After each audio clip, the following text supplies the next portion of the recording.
In the vibrant heart of 1980s Chicago, under the glow of neon signs and the hum of city life, lived a man named Marcus Hale.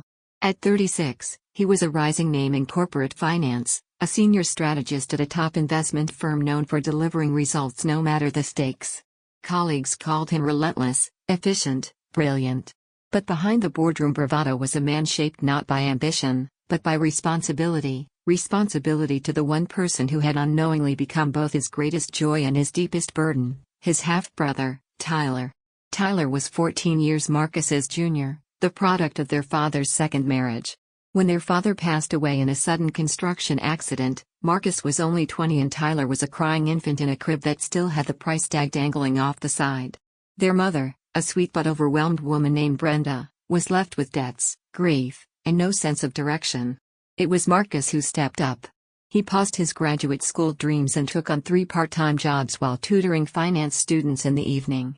He kept the heat running, milk in the fridge, and later, homework checked and Halloween costumes stitched together with one hand while reviewing investment portfolios with the other. Tyler never knew how much Marcus had sacrificed to keep their world from falling apart. As the years passed, Marcus never stopped providing. He bought Tyler his first baseball glove, showed up to every game, even when he had to sneak out of conference calls, and took him on weekend trips to museums and science centers to expand his curiosity. He didn't mind being called a second father by teachers or being the emergency contact at school. He wore that title with pride. By the time Tyler entered college, Marcus had secured him a full ride, not from scholarships, but from savings scraped together over more than a decade. He covered rent, tuition, books, and sent monthly stipends, even though Tyler rarely said thank you. Marcus convinced himself the boy was just busy, that gratitude would come with maturity. Then came the proposal. Tyler had met a girl named Chloe, a free-spirited artist from Oregon with a quick laugh and an obsession with vintage photography. After dating for 2 years, Tyler proposed in dramatic fashion at an art fair, and Chloe said yes. Marcus, of course, was the first person he called. "Bro," Tyler said, elated, "I'm getting married. It's gonna be huge. We want a jazz band, custom lights, outdoor venue, something unique. Think you could help us out a bit? Just with the deposits?" That bit turned into everything.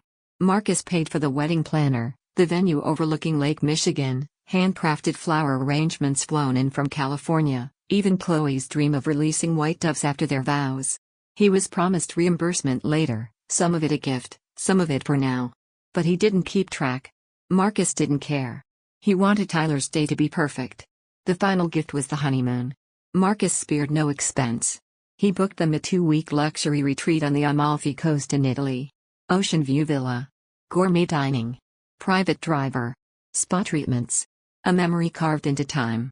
He worked late nights, cut his own vacation plans, and even missed a friend's wedding to make it all happen. "Anything for my brother," he said to himself. "He deserves the best." On the wedding day, as the golden summer sun painted the city in hues of peach and rose, Marcus watched from the sidelines, content. Tyler beamed as he kissed his bride, and Marcus, tuck slightly wrinkled, tie loosened after setting up emergency lighting for the dance floor, felt a warm swell of pride. It was all worth it. But pride has a sharp edge when twisted.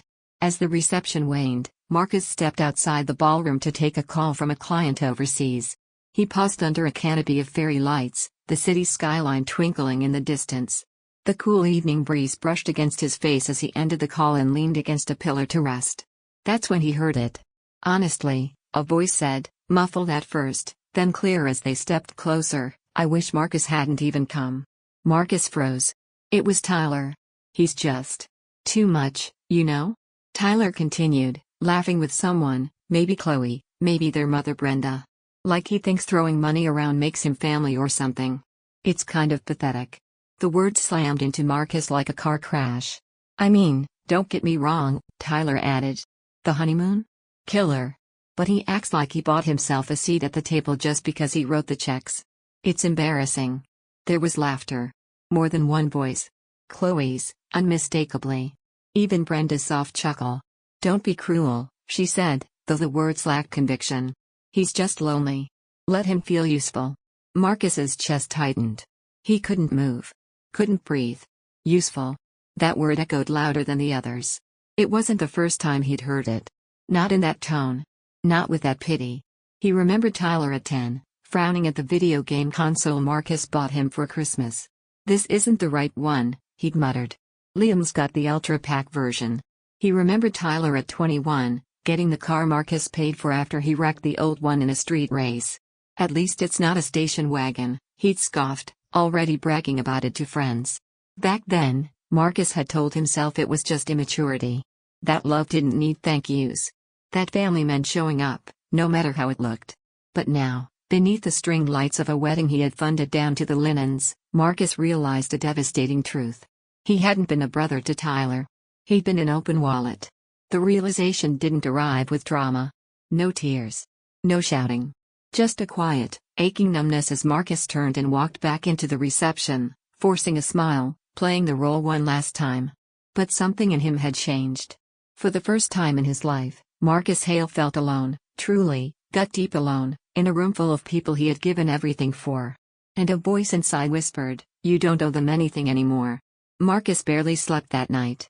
The hotel bed, covered in silky sheets and lavender-scented pillows, might as well have been made of concrete. His mind buzzed with fragments of conversations, old memories with new meanings.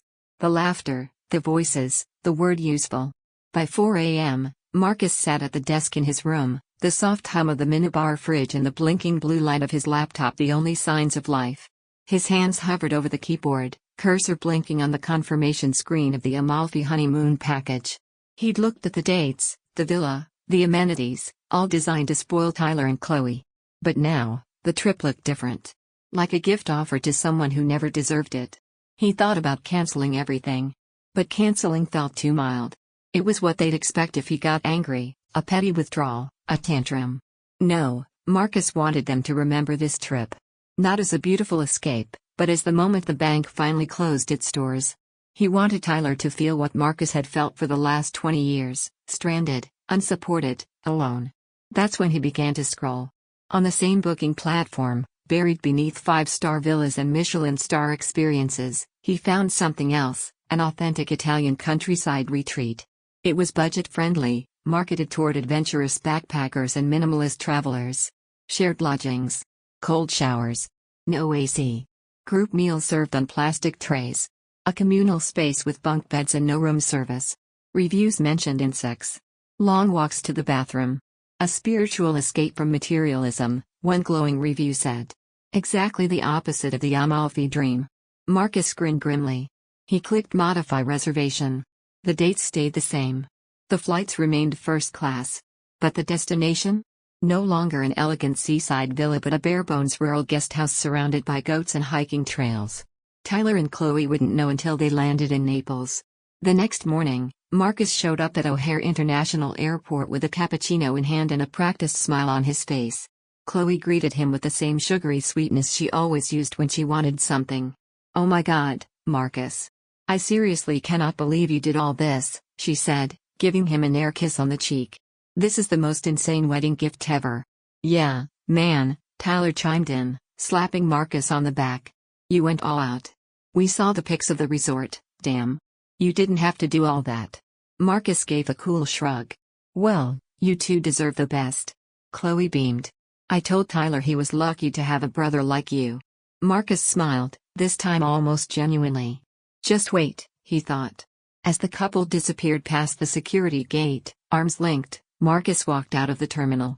The sun was rising, casting a golden wash over the parking lot. For the first time in years, he didn't feel drained after seeing his family. He felt clear. Still angry. Still sad. But strangely empowered. That clarity didn't last long. By noon the next day, his phone exploded. First came a frantic message from Tyler. "Bro, what the hell is this place? Why are we in some farm shack? No one speaks English. There's no AC and the shower's freezing." Then Chloe. "Marcus, this has to be a mistake. We're literally in a hostel with bunk beds and goats outside. The receptionist said this is our booking? There are bugs, Marcus. Bugs." Marcus let the messages sit, unread. An hour later, a barrage of missed calls. 7 from Tyler. 4 from Chloe. 1 from Brenda. He ignored them all. At dinner that evening, sipping a glass of red wine and enjoying a quiet steak at his favorite bistro, he finally opened one message. It was a video. Tyler, face sunburnt and drenched in sweat, held the camera. In the background, Chloe was pacing furiously, her hair tied up in a bun with what looked like a sock. "Marcus," Tyler snapped, "you better call me back now. There's no pool, there's no spa, and we're eating spaghetti from a cafeteria tray. Chloe's having a meltdown." The camera panned to Chloe, nearly in tears. "There are ants in the bed, Marcus." "Ants." Marcus leaned back and chuckled softly. He hadn't laughed in weeks. Later that night, after silencing his phone, Marcus sat on his apartment balcony, watching the skyline glisten. The cool breeze passed through the trees below. The stars, rarely visible through the city haze, peeked through like distant promises.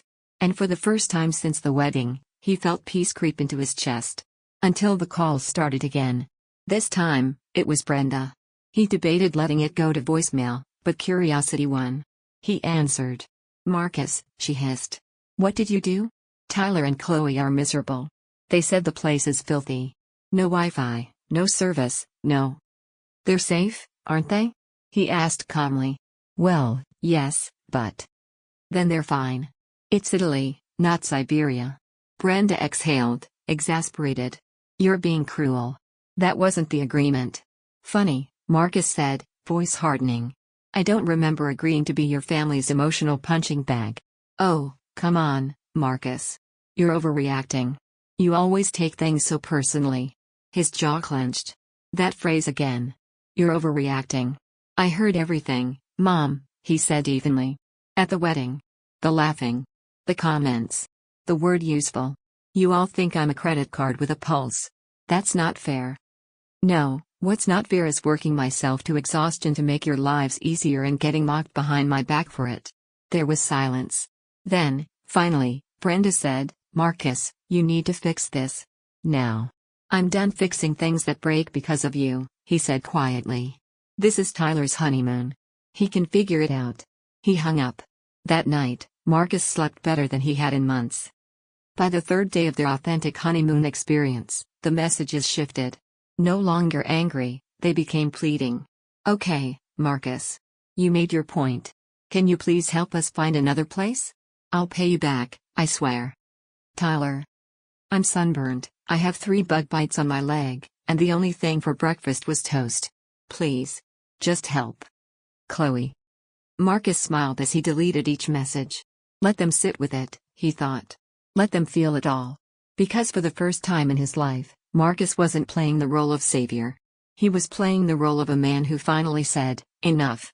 The morning sun was already high by the time Marcus rolled out of bed. A soft breeze from his open window carried in the scent of spring, fresh grass, brewing coffee from a street cart below, and the unmistakable stillness of a morning not weighed down by obligation. He made breakfast slowly. 2 eggs, toast with butter, and black coffee, no texts buzzing, no phone vibrating on the table with another emergency from Tyler or guilt trip from Brenda. For the first time in years, he chewed without a rush. No one needed anything. By 10 a.m., the silence shattered. 12 missed calls. 6 from Tyler. 4 from Chloe. 2 from his mother. Then a barrage of texts. Most were angry. A few were pitiful. One from Chloe, sent at 3:42 a.m., read simply. "You win. Hope you're happy." Another message from Tyler had a video attached. Marcus hesitated but clicked it anyway. The screen lit up with chaos. The lighting was dim, the video shaky. Chloe was crying, full-blown meltdown. "Marcus, you ruined this. Ruined it. There are bedbugs. And the woman at the front desk thinks we're interns or something. I haven't had hot water in 2 days." Tyler stepped into the frame, clearly sunburnt, his collar stained with sweat. "Dude, just... What is this?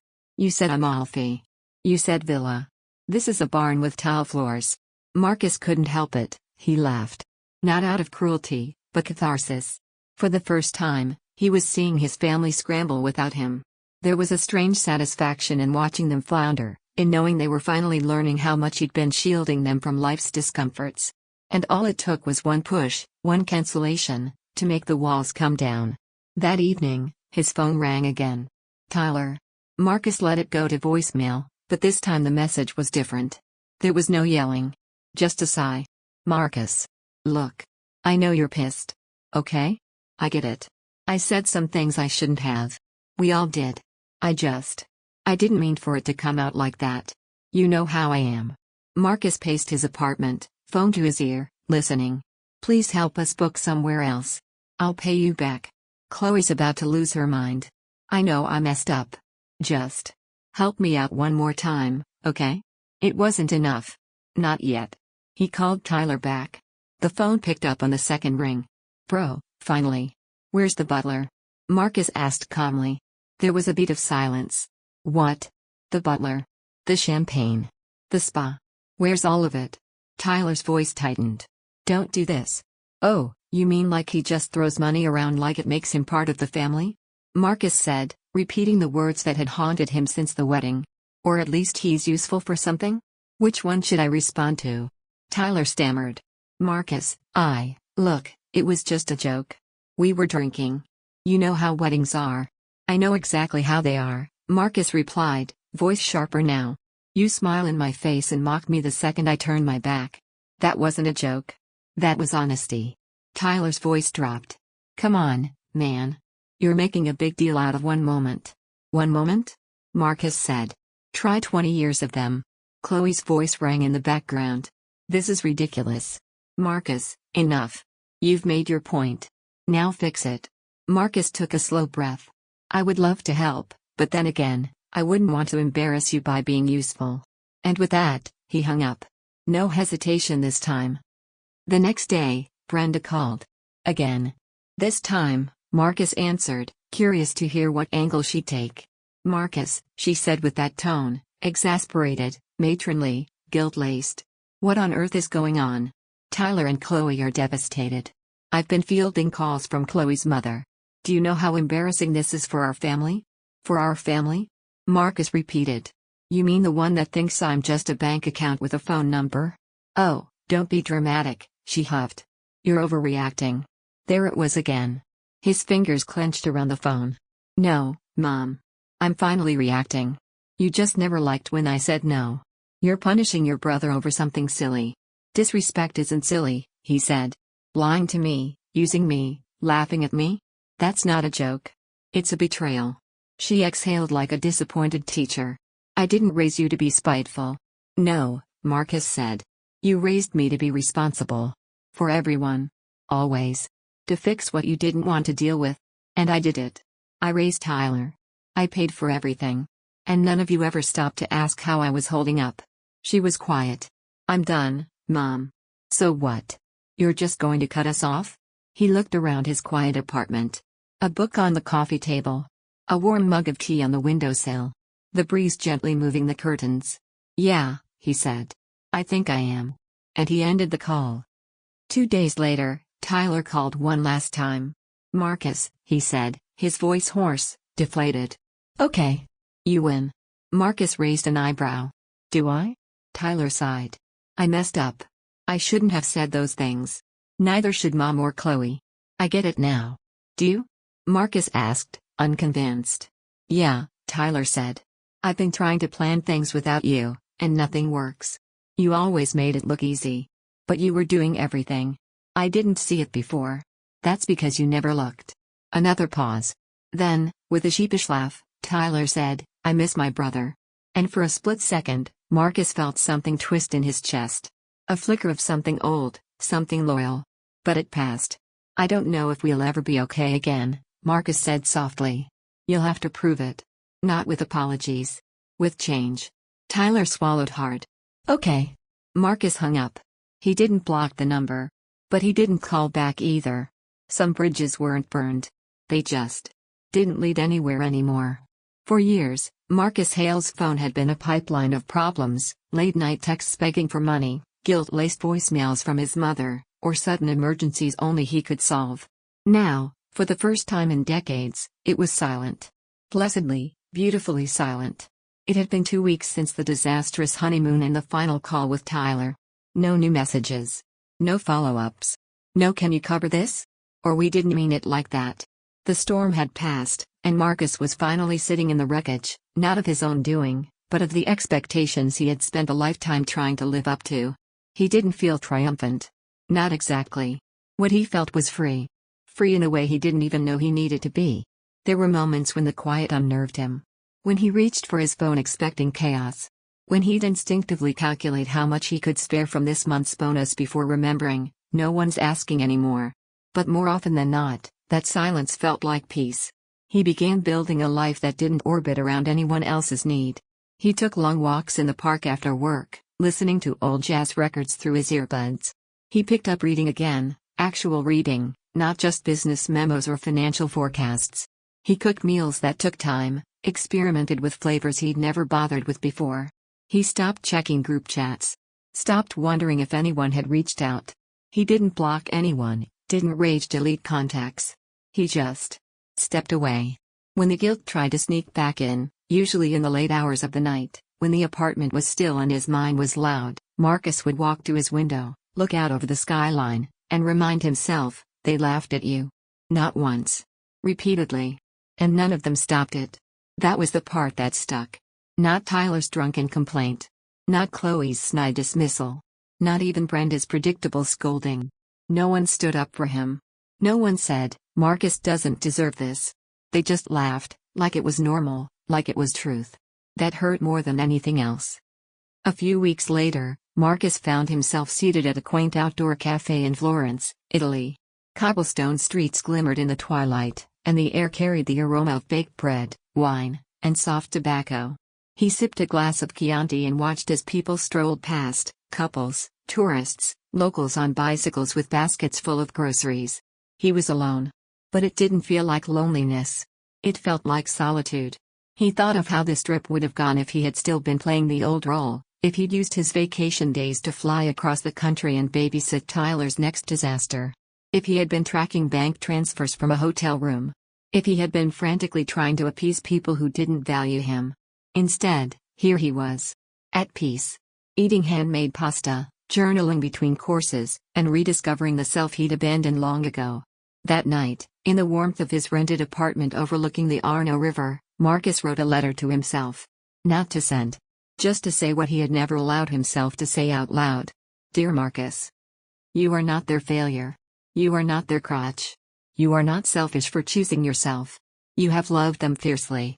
You gave them everything you had. That was your strength. Not your weakness. You deserved more than being seen as useful. You deserved to be seen as human. And now, finally, you can be.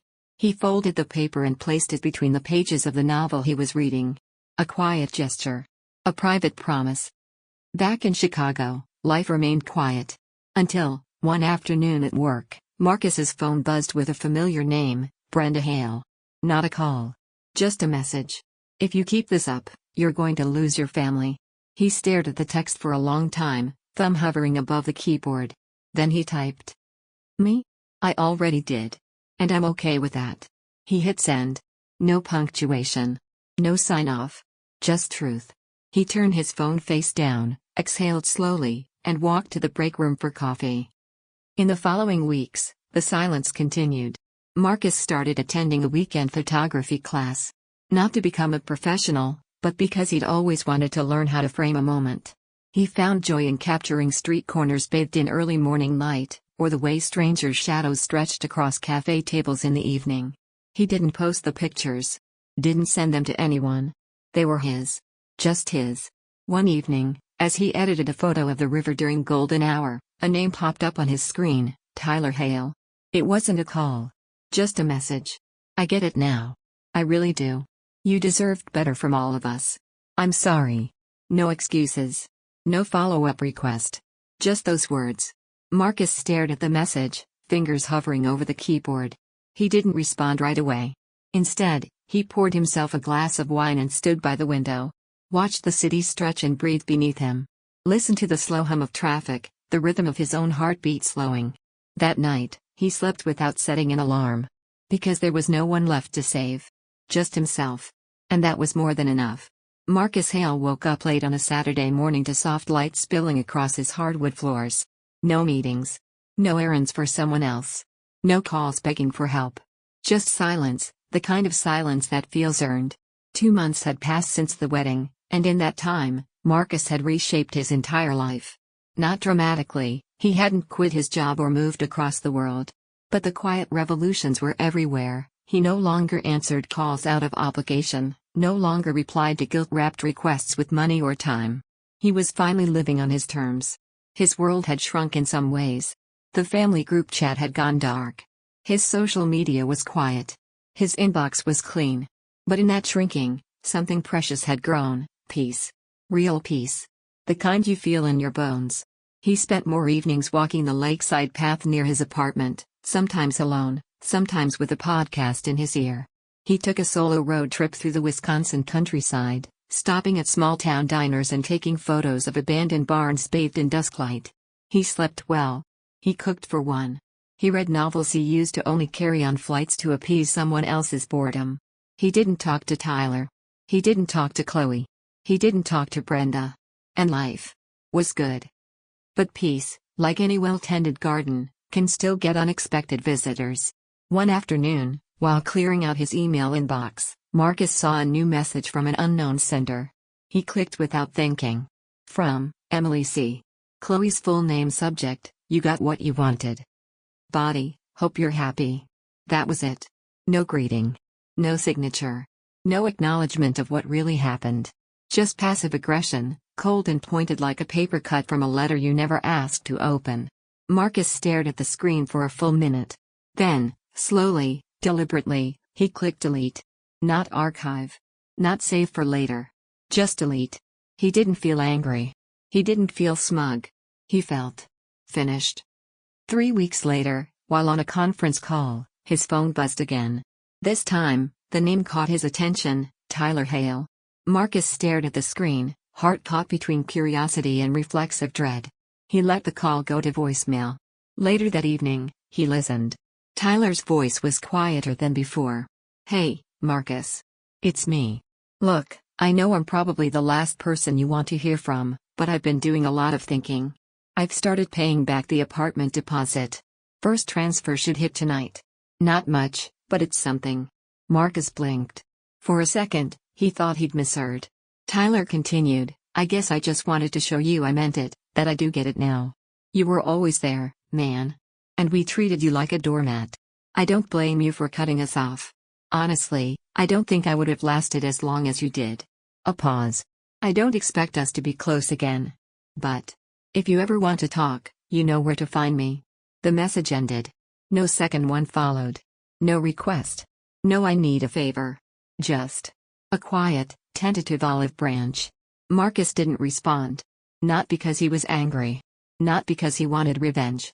But because healing, sometimes, means choosing silence over reopening old wounds. Still, later that night, he checked his bank app. Sure enough, there it was, a $200 deposit labeled repayment, apartment 2016. He stared at the line of text longer than he expected. Something loosened in his chest. A month later, Marcus found himself at the edge of Lake Geneva, in Switzerland, sipping espresso from a cafe tucked between pine-covered hills. The wind danced off the water, brushing against his jacket.